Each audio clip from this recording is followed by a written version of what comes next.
Hello student, বলো তোমরা কেমন আছো?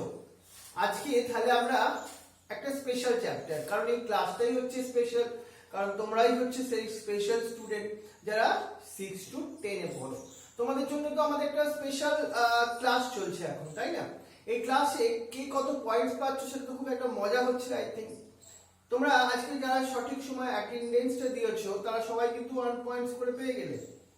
আর আজকে এই চ্যাপ্টারটা হয়ে যাওয়ার পর আমি তোমাকে ডেসক্রিপশন বক্সের ইউটিউব যেখানে আছে একটা নোটস দিয়ে দেবো, একটা হোমওয়ার্ক দিয়ে দেবো। আর এইটা পড়াবার পর আমি কিছু তোমায় কোশ্চেন দিয়েও দেবো মুখে, সেটা তোমাকে দুদিনের মধ্যে লিখে কমপ্লিট করতে হবে। আর ডেসক্রিপশন বক্সে যে হোমওয়ার্ক দেবো সেটা নেক্সট উইকের ওয়েডনেসডের মধ্যে কমপ্লিট করতে হবে। ব্যাপারটা বুঝে গেছো? তাহলে আজকে আমরা যেটা ডিসকাস করব সেক্সুয়াল রিপ্রোডাকশন। আগের উইকে ঠিক আগের দিনে আমরা ডিসকাস করছিলাম asexual reproduction where the one parents are required, no variation are happening. But now in our today class we discuss about the sexual reproduction of the plant. Sexual reproduction of the plant. আমি এখানে একটা flowering plants কথাটা use করলাম না। আমরা হয়তো mainly discuss করব sexual reproduction of the flowering plants, but এর সঙ্গে আমরা একটু ডিসকাস করে নেব লাস্টে asexual planted কি sexual reproduction possible, but how? Like একটা যদি আমরা ফার্নের एग्जांपल দিই, ফার্নের ক্ষেত্রে কি sexual reproduction possible, কেমন ভাবে হয় সেটাকে নিয়ে আমাদের ডিসকাশনের মধ্যে আজকে আসবে। আমরা আসব alternation of generation of the fern. আর মেইন ব্যাপারটা যেটা আজকে আমরা ডিসকাস করি চলো, সেটা হচ্ছে sexual reproduction of the flowering plants. তার আগে তাহলে আজকে আমরা কি শিখবো? Structure of the flower. আর আমাদের ফ্লাওয়ার তো হচ্ছে মোস্ট ইম্পর্টেন্ট একটা প্লান্ট। কিসের জন্য? সেক্সুয়াল রিপ্রোডাকশনের জন্য। ফ্লাওয়ারের মধ্যে কি কি পার্টস গুলো আছে সেইগুলোকে নিয়ে ডিসকাশে আসবো। তারপরে আমরা আসবো fertilization process, and after fertilization what are ultimately produce, সেটাও আমরা আজকে একটু দেখে নেব। এই চ্যাপ্টারটা কিন্তু বাবা very important. Up to class 12 অবধি এই চ্যাপ্টারটা তোমাকে পড়তে হবে। এন্ট্রান্স লেভেল যারা সায়েন্স অলিম্পিয়াড এক্সামের কথা ভাবছো তাদের জন্য এই চ্যাপ্টার তো ভেরি ভেরি ইম্পর্টেন্ট। ক্লাস 10 এ যারা আছো তাদের জন্য ভেরি ইম্পর্টেন্ট, 7 এ যারা আছো, 9 এ যারা আছো, সবার জন্য এই চ্যাপ্টারটা কোনো না কোনো দিক থেকে ইম্পর্টেন্ট রোল প্লে করে। আর তোমরা এর পরেও যদি নিজে থেকে কোনো চ্যাপ্টার পড়তে ইন্টারেস্টেড হও, বা যেটা তোমার মনে হচ্ছে পড়লে ভালো, বা তোমার বুকস এর মধ্যেও আছে, তোমার দেখে মনে হচ্ছে না একটু পড়া যাক, তাহলে তুমি সেটা কমেন্ট সেকশনে আমাকে লিখে দাঁড়াবে তোমার নাম দিয়ে। আমি চেষ্টা করব ওই চ্যাপ্টারগুলোকেও পড়িয়ে দিতে। বুঝতে পারছো? তাহলে চলো আজকের জন্য আমাদের স্পেশাল চ্যাপ্টার যেটা হচ্ছে flower and flower related reproduction কেমন ভাবে হয়। ক্লিয়ার তো? তাহলে চলো আজকে আমরা এটা ফ্লাওয়ারের সম্বন্ধে আগে ডিসকাশনের মধ্যে আসি। এই ফ্লাওয়ারের মধ্যে ডিফারেন্ট পার্টস গুলো আছে। কি কি সেই পার্টস গুলো? এই যে পার্টটা তুমি দেখতে পাচ্ছ, it is very unique part. নাম জানো কেউ এই পার্টটার মধ্যে? আরশি, রাজদীপ, নাম জানো এই পার্টটা? এই যে পার্টটা, এটা মেনলি তোমার কার সঙ্গে অ্যাটাচমেন্ট করে আছে? এটা হচ্ছে পেডিসেল। পেডিসেলস কি ফাংশন করছে? ফ্লাওয়ারকে অ্যাটাচ করিয়ে রাখছে। এরপর দেখো গ্রিন কালারের পার্টটাকে আমরা বলছি ক্যালেক্স। কি নাম বলছি আমরা? ক্যালেক্স বলে পার্টটা। আর এই হচ্ছে সেপেলস বলে পার্টটা। গ্রিন ইন কালার, মেনি সেপেলস দেখো একসঙ্গে অ্যাটাচমেন্ট হয়েছে এখানে সেপেলস গুলো। ক্লিয়ার ব্যাপারটা তো?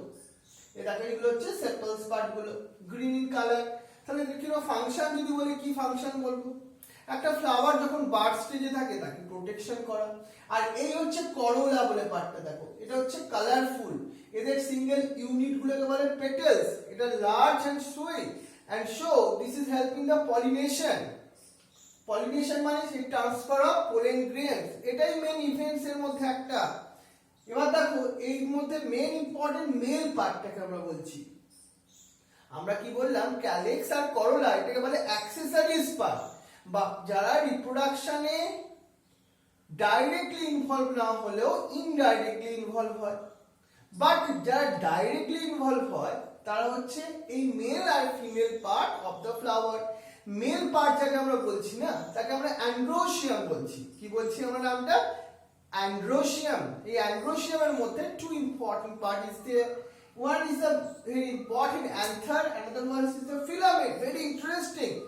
বায়োলজি সাবজেক্টটা কতটা ইন্টারেস্টিং, কত ইজি, এটাকে একদম ন্যাচারালি পড়ো, কোনো সেই মুখস্থ ব্যাপার কিছু নেই এই মুহূর্তে। কি দেখছি আমরা? মেল পার্ট, এটাকে বলছি অ্যান্থার, এটাকে বলছি ফিলামেন্টস, আর এই সিঙ্গেল ইউনিটগুলোকে আমরা বলছি স্টেমেন। আর এর মধ্যেই তৈরি হয় স্পেশালাইজড একটা সেল, তার নাম বলছি আমরা পোলেন গ্রেনস। এটাই হচ্ছে গ্যামেটিক সেল, মানে এটাই ফার্টিলাইজেশনে ইনভলভ হয়। সেক্সুয়াল রিপ্রোডাকশন মানেটা কি? Fusion of two gametes.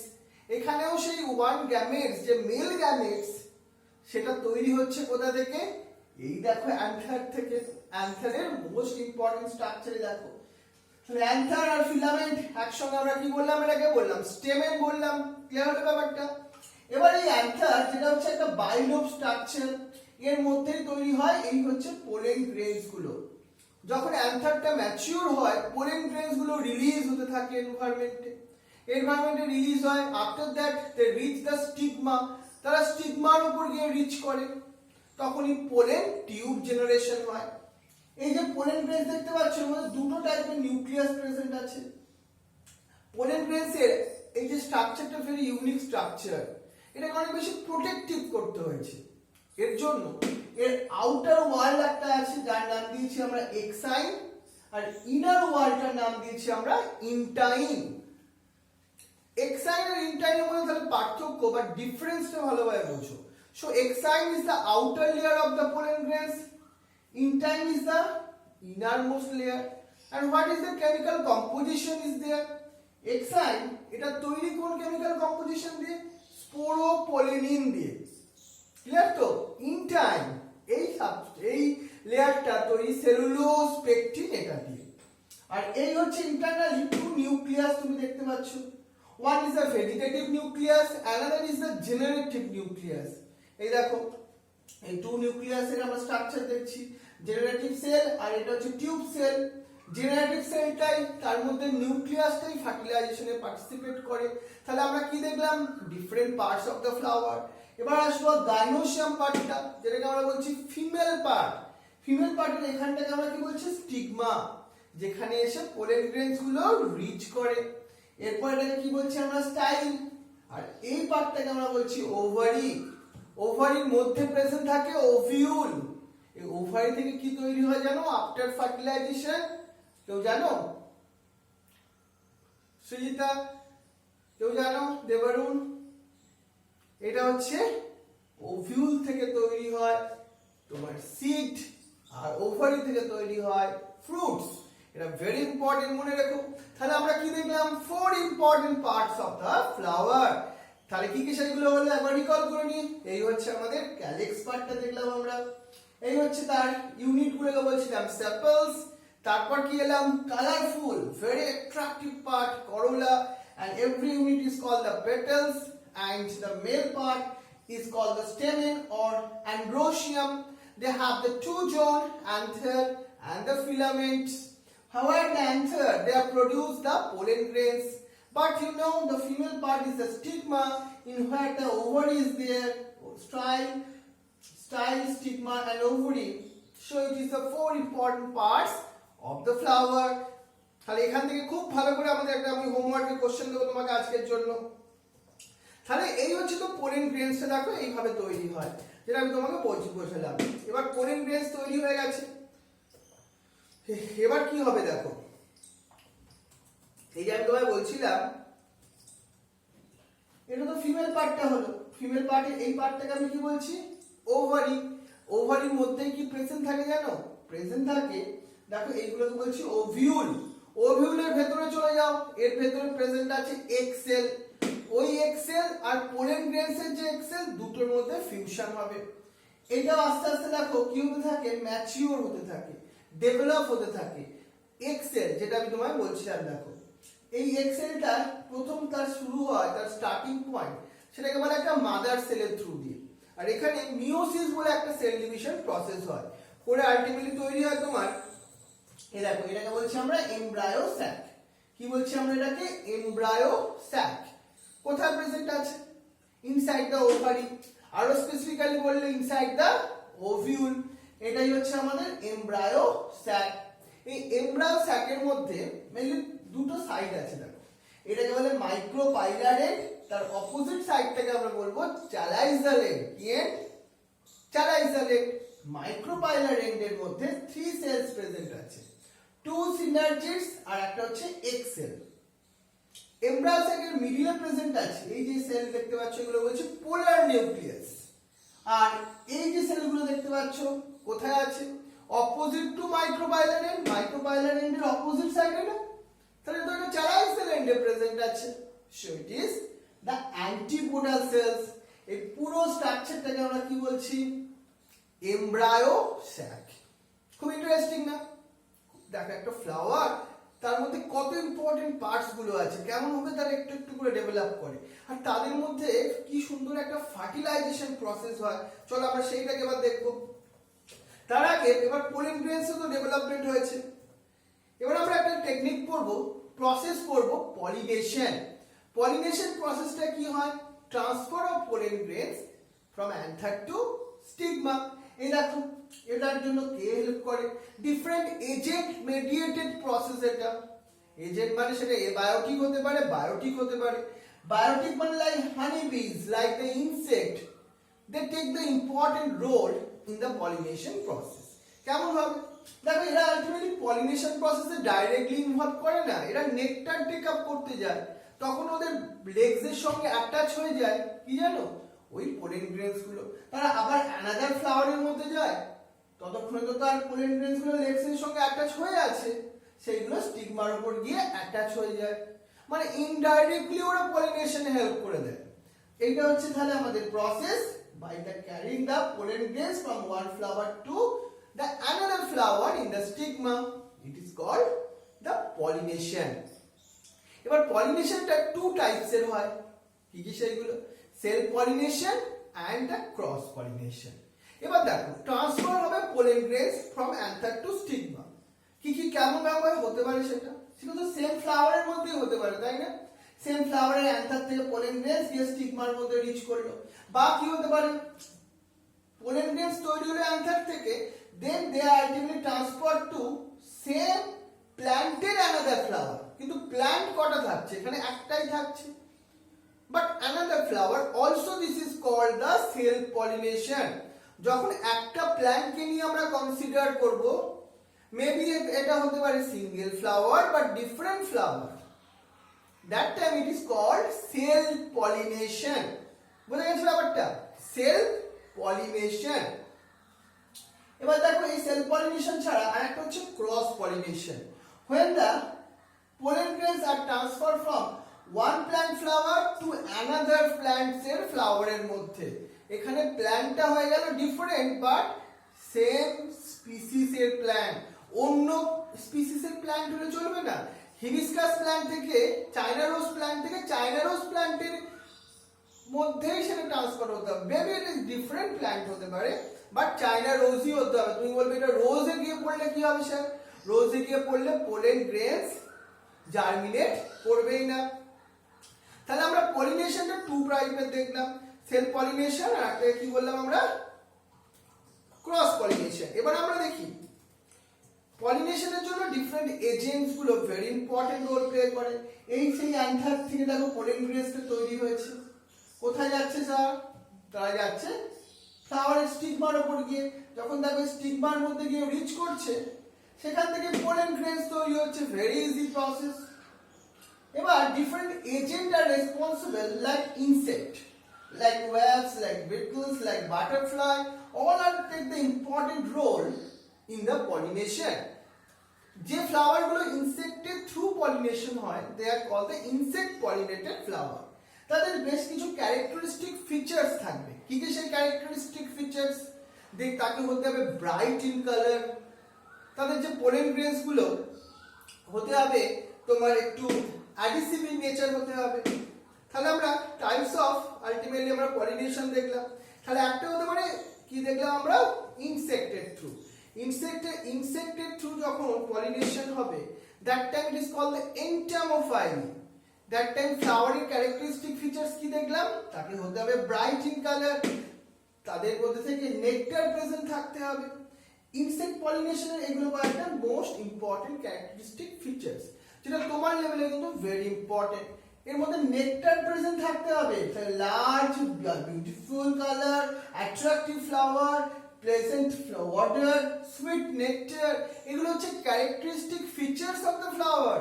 তবেই না ইনসেক্ট গুলো অ্যাট্রাক্ট হবে, নাহলে ইনসেক্ট গুলোতে অ্যাট্রাক্ট হবে কেন, তাই না? রাইট। এবার দেখো তখনই পোলেন গ্রেনস গুলো অ্যাটাচমেন্ট হয়ে যাবে। এবার সে তখন আরেকটা ডিফারেন্ট ফ্লাওয়ারের মধ্যে যাচ্ছে, তখনই পোলেন গ্রেনস গুলো ট্রান্সফার হয়ে গেল। So this time the pollen grains are transferred from one flower to another flower by the help of the insect. Now we discuss the hydrophyly. Hydro means the water. Water through যখন pollination হয়, that time it is called the hydrophyly. একটা example কি হতে পারে, Vallisneria is the most common example. দেখো এখান থেকে তৈরি হয়েছে কি জিনিসটা আমরা দেখতে পাচ্ছি, পোলেন গ্রেনস তৈরি হয়েছে তো। এবার এটা আস্তে আস্তে ওয়াটারের সঙ্গে মুভ করছে। সিমিলারলি সেম টাইমস দেখো এখান থেকে ফিমেল ফ্লাওয়ার সেটাও ডেভেলপ হয়ে গেছে, আস্তে আস্তে ডেভেলপ হচ্ছে। এখানে পোলেন গ্রেনসটা ট্রান্সফার হচ্ছে কার থ্রু দিয়ে, ওয়াটারের থ্রু দিয়ে। So it is called the হাইড্রোফাইলি।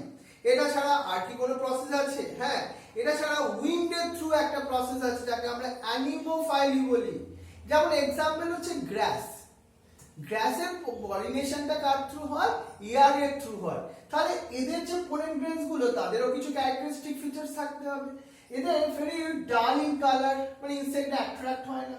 But pollen grains গুলো very light in weight. Light না হলে তারা আলটিমেটলি ট্রান্সফার হবে কি করে যদি ভারী হয়, তাই না? সো লাইট ইন কালার, আর দেখো তাই আলটিমেটলি ট্রান্সফার হবে। এছাড়া বার্ডস এর থ্রু পলিনেশন হয়, যেমন একটা অ্যালোই প্ল্যান্টের কথা তোমাকে বলি। এই অ্যালোই প্ল্যান্ট আলটিমেটলি তাকে পলিনেশনে হেল্প করে হামিং বার্ডস বলে একটা বার্ডস। কেন এরা আলটিমেটলি হামিং বার্ডস এখানে অ্যাট্রাক্ট হয়? এই ফ্লাওয়ার গুলোর মধ্যে নেকটারের পার্সেন্টেজটা কম্পারেটিভলি বেশি আছে, সেই জন্য humming bird nectar take up করতে আসে, তার থ্রু পলিনেশন হয়। এটা ছাড়া তোমার স্নেলের থ্রু বা তোমার ব্যাটস এর থ্রু পলিনেশন পসিবল। তাহলে ব্যাপারটা বোঝা গেল পলিনেশনটা কেমন ভাবে হলো। এবার চলো আমরা আসবো আর একটা ভেরি ইম্পর্টেন্ট টপিকস এর ক্ষেত্রে, যেটাকে আমরা বলবো ফার্টিলাইজেশন প্রসেস। কেমন ভাবে ফার্টিলাইজেশনটা হয় দেখি আমরা, চলো। পলিনেশনের পর আমরা বলছি এবার তোমাকে sexual reproduction of flowering plant and most important events, that is the fertilization. So from the anther the pollen grains are mature and released. After that they reach the stigma. এবার কি হবে, স্টিগমার মধ্যে পড়লে এবার কি হবে, পোলেন গ্রেনস গুলো এবার এখান থেকে কি তৈরি হতে থাকবে, একটা পোলেন টিউব। দেখো right type of pollen grains কিন্তু পড়তে হবে, পড়লে কি তৈরি হচ্ছে, একটা পোলেন টিউব জেনারেট হচ্ছে। কি জেনারেট হচ্ছে, পোলেন টিউব। এই পোলেন টিউবস এর থ্রু দিয়ে পোলেন গ্রেনস এর মধ্যে টু নিউক্লিয়াস ছিল না, tube nucleus and generative nucleus. দেখো ওটা আস্তে আস্তে চলে আসছে। কি কি nucleus, tube nucleus and generative nucleus. এই হচ্ছে আমাদের সেই স্ট্রাকচার ওভিউল, এই হচ্ছে সেই মাইক্রোপাইলার এন্ড। টিউব নিউক্লিয়াস প্রথমে এসে এন্টার করলো, টিউব নিউক্লিয়াসের ফাংশন শেষ। এবার দেখো জেনারেটিভ নিউক্লিয়াসটা দুটো পার্টে ডিভাইড হয়ে গেল, টু নিউক্লিয়াস তৈরি করে গেল। এই ছিল এমব্রায়ো স্যাক, এমব্রায়ো স্যাকের মধ্যে এটা ছিল এগ সেল আর এটা ছিল polar nucleus. So one of the generative cell fused with egg cell. তাহলে জেনারেটিভ সেলের মধ্যে ওয়ান জেনারেটিভ সেল কার সঙ্গে ফিউজ করছে, এগ সেলের সঙ্গে ফিউজ করছে।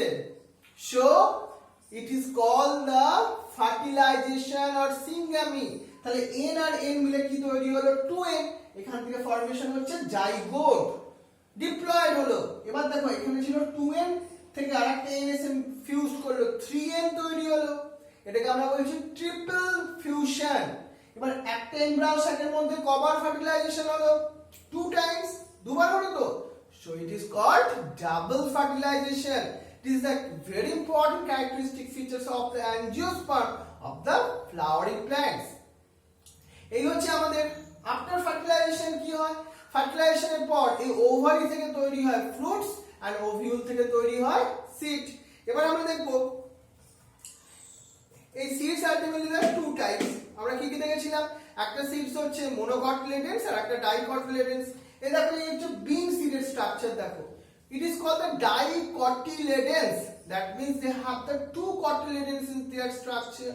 দেখো two cotyledons, outer testa and tegmen দুটো external layer এর কথা বললাম আমরা। আর দেখবে এর মধ্যে endosperm absent, endosperm absent। আর একটা দেখো monocotyledons, যার কমন একটা এক্সাম্পল আসবে এই মেজ সিড। ক্লিয়ার? ডিফারেন্সটা ভালোভাবে দেখো। মেজ সিডের মধ্যে এন্ডোস্পার্ম প্রেজেন্ট আছে, that means the monocotyledon seed contain the endosperm. Monocotyledons, that means they have also the one cotyledons. Third point, the example the maize. এই তিনটে পয়েন্ট তোমাকে এই মুহূর্তে ভালো করে মনে রাখতে হবে সবার জন্য। তাহলে এই হচ্ছে আমাদের sexual reproduction of the flowering plants ব্যাপারটা বুঝলাম। চলো এবার আমরা একটা লাস্ট টপিক যেটা ডিসকাশনের মধ্যে আজকে আসবো, সেটা হচ্ছে alternation of generation of the fern. Fern কি জিনিস? চলো এবার একটু ওইটাকে নিয়ে একটু আমরা ইন্টারেস্টিং কিছু পয়েন্ট ডিসকাশনের মধ্যে আসি। মোস্ট ইম্পর্টেন্ট দেখো, আমরা যদি দেখি ভালোভাবে আসো। এবার আমরা ফার্ন সম্বন্ধে তোমাদের বাড়িতে কখনো ফার্ন দেখেছো? কখনো দেখোনি ফার্ন? দেখোনি? ফার্ন তোমার বাড়ির কাছে কিছু দেখবে ময়েস্ট এরিয়া যেখানে, সেখানে কিন্তু গ্রো করে আলটিমেটলি। আমরা সেই ফার্ন সম্বন্ধে তোমাকে আজকে তাদের রিপ্রোডাকশনের কিছু প্রপার্টিজ দেখবো। ফার্নের কিন্তু একটা এক্সাম্পল অফ কি ধরনের এক্সাম্পল জানো? এটা হচ্ছে নন ফ্লাওয়ারিং প্ল্যান্টস। এদের কিন্তু তোমার কি হয় না? ফ্লাওয়ার হয় না। তাহলে এরা রিপ্রোডাকশন করে কি করে? এরা রিপ্রোডাকশন করে অল্টারনেশন অফ জেনারেশনের থ্রু দিয়ে। কেমন ভাবে দেখো? অল্টারনেশন অফ জেনারেশন বলতেই বা কি বুঝি আমরা? এবার টেইডোফাইটস, এটা হচ্ছে প্ল্যান্টের একটা গ্রুপ। এরা রিপ্রোডাকশন করে, তার একটা এক্সাম্পল আমি দেখাই ফার্ন। কি এক্সাম্পল দেখাচ্ছি? ফার্ন। এবার এই ফার্নের স্ট্রাকচারটা যদি আমরা অ্যানালাইসিস করি, এর মধ্যে two types of parts is there. One is the sporophyte, another is the gametophyte. নাম থেকে ভালো করে একটা ইজি জিনিস মনে রাখো। স্পোরোফাইট কি করে? স্পোর প্রোডাকশন করে। গ্যামেটোফাইট কি করে? গ্যামেট প্রোডাকশন করে। এটুকুনি মাথায় থাকবে তো? স্পোরোফাইট স্পোর প্রোডাকশন করে, গ্যামেটোফাইট গ্যামেট প্রোডাকশন করে। এবার চলো এই যে ফার্ন গাছটা তুমি দেখছো, এর এই স্ট্রাকচারটাকে আমরা বলছি স্পোরোফাইট। দেখতে পাচ্ছ এই যে স্ট্রাকচার, এটাকে আমরা কি বলছি? স্পোরোফাইট। এবার এই স্পোরোফাইট এর তোমার এটা হচ্ছে লিফ, পুরো প্ল্যান্ট বডিটাই স্পোরোফাইট। তুমি লিফের মধ্যে বা স্টেম, রুট এগুলো not so develop, but they are the vascular plants. That means they have the xylem and phloem. But এই যে লিফ দেখো, লিফটার তুমি ব্যাক সাইডটাকে যদি অবজার্ভ করো ভালো করে, তখন দেখবে এর মধ্যে একটা স্পেশাল ভাস্কুলার টিস্যু তো আছে, এর সঙ্গে প্রেজেন্ট আছে সোরাস বলে একটা স্ট্রাকচার। ওখান থেকে তোমার তৈরি হয় তোমার স্পোর তৈরি হয়। সো লিফটাকে আমরা কি বলছি? স্পোরোফাইট। কি নাম বলছি? স্পোরোফাইট। এবার দেখো চলো আমরা লিফটার তাহলে ব্যাক সাইডটায় ঘুরে গিয়ে দেখি, আমরা কি দেখতে পাবো? দেখতে পাবো এই যে সোরাস গুলো স্ট্রাকচার গুলো, এখান থেকে কি তৈরি হয়? স্পোর তৈরি হয়। ক্লিয়ার তো? দেখো কিন্তু কি ইন্টারেস্টিং একটা পয়েন্ট বোঝাচ্ছি আমরা এবার তোমাকে। এই যে স্পোরাঞ্জিয়াম মেইন স্ট্রাকচারটাকে বলছি আমরা, এখান থেকে স্পোর তৈরি হলো, তাই স্পোরোফাইট। এই যে তোমার স্পোর তৈরি হলো, এই স্পোরটাকে স্পোর তৈরি হয়েছে। স্পোরটা যখন সুটেবল মিডিয়ামের উপর গিয়ে পড়ে, একটু ময়েস্ট কন্ডিশন সেসব জায়গায় গিয়ে পড়লো, দেখো এখানে স্পোরটা। এবার এখান থেকে জার্মিনেট হচ্ছে, দেখো স্পোরটা জার্মিনেট হলো when they get the suitable medium। এখান থেকে তৈরি হচ্ছে একটা স্পেশালাইজড স্ট্রাকচার, এটাকে আমরা বলছি প্রোথ্যালাস। প্রোথ্যালাস স্পোর থেকে তৈরি হলো। এবার এই prothallus free living multicellular in nature, but এই প্রোথ্যালাসে তুমি আবার নিচের দিকটা ভালো করে দেখো, তুমি এর মধ্যে দেখবে gametophytic part is there, rhizoid root like structure also be there, and also be the male gametophyte, that means it is the antheridium, আর ফিমেল যেটাকে আমরা বলছি দেখো আর্কেগোনিয়াম। মানে মেল আর ফিমেল একটা স্ট্রাকচারাল পার্ট আছে প্রেজেন্ট, মানে এখান থেকে গ্যামেটস তৈরি হয়। তাই প্রোথ্যালাসটাকে আমরা কি বললাম? গ্যামেটোফাইটিক একটা পার্ট তৈরি হলো। এরপর কি হবে?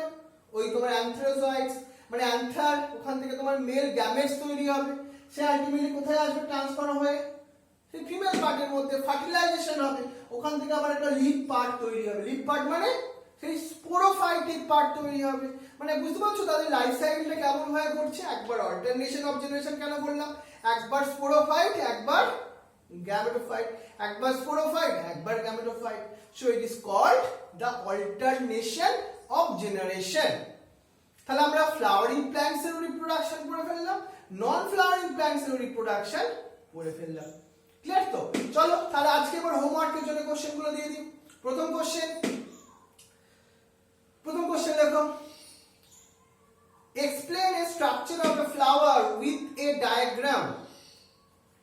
Explain a structure of a flower with a diagram. মানে প্রত্যেকটা পার্টস একটা ছবি আঁকবে এবং তার সঙ্গে প্রত্যেকটা পার্ট লেবেলিং করে সেগুলোকে একটু একটু করে এক্সপ্লেন করবে। ভেরি ইম্পর্টেন্ট কোশ্চেন এটা। নেক্সট কোশ্চেন করো, write the difference between self pollination and cross pollination. Write the difference between the self pollination and cross pollination.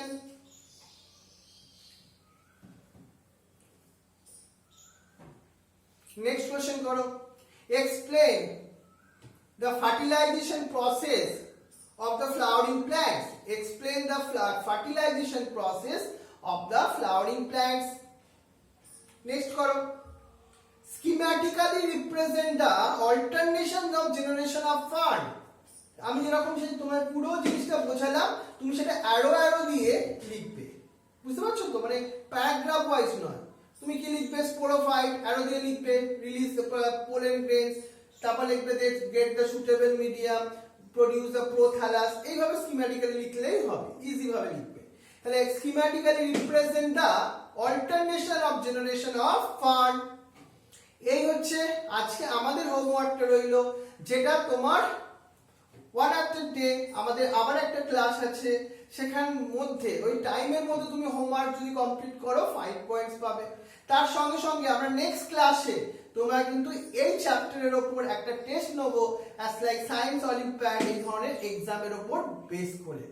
তাহলে এর মধ্যে খুব ভালো করে এই চ্যাপ্টারটা পড়ে নাও, কারণ আমাদের 2 মাস আপ টু জুন অবধি আমরা স্পেশাল যে তোমার প্ল্যানিং তৈরি করেছি, তুমি অন্যদের থেকে অনেক ডিফারেন্ট হয়ে যাবে এই কিছু সময়ের মধ্যে। এটা আমাদের কমিটমেন্ট। শুধু তোমাকে হোমওয়ার্ক করতে হবে ঠিক মতো করে, আর গিফট পেতে হবে, যত পারো গিফট নিয়ে নাও। 100 পয়েন্ট খুব কুইক রিচ করো। আর আজকে ক্লাস হয়ে যাওয়ার পর আজকে তোমাদের টোটাল পয়েন্টস কত হলো এবং আজকের পয়েন্টস কত, সেটা একটু কমেন্ট সেকশনে তোমার নাম দিয়ে মেনশন করো। কি করবে? কমেন্ট সেকশনে, লাইভ চ্যাটে নয়। কোথায় করবে? কমেন্ট সেকশনে। ক্লিয়ার তো? তাহলে দেখা যাক টোটাল পয়েন্টস, টোটালটাকে সাম আপ করে নেবে আজকে অবধি টোটাল কত হলো। তাহলে আমরা বুঝতে পারবো এখনো আমাদের পয়েন্টের সেই খেলাতে কে সব থেকে এগিয়ে আছে। ঠিক আছে? তাহলে খুব ভালো থেকো, ভালোভাবে হোমওয়ার্ক করো। আর এরপর আমরা নেক্সট ক্লাসে আবার একটা ডিসকাস করব অ্যানিমাল টিস্যু সম্বন্ধে, অ্যানিমাল টিস্যু। ঠিক আছে? Thank you very much.